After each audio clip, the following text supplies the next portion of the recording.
आज मु सावित्री स्पेशल साबुदाना पणा करने को जाऊँगी। मु गोटे मिक्सी नहीं जाइए।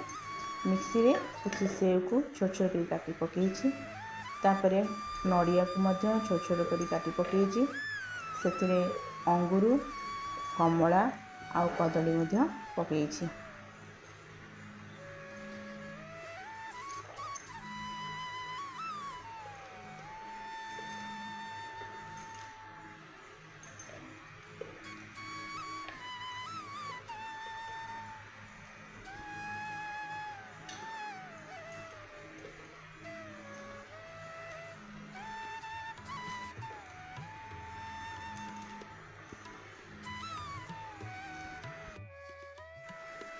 सकाळु किसी साबुदाना आउ मिश्री को मु पानी रे भिजे रखी।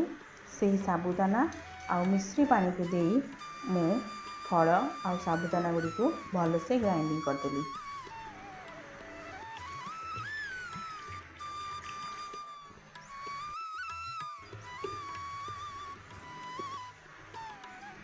प्रस्तुत हो गला आम साबुदाना पणा।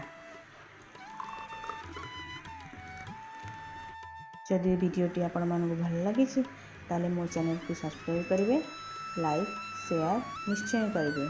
रहुछि धन्यवाद।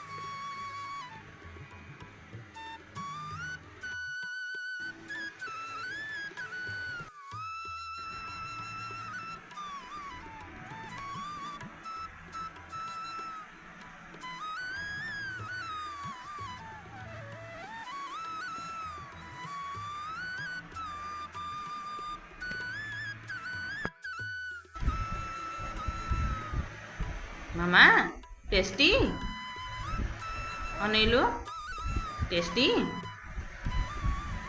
कही एमती पी दे।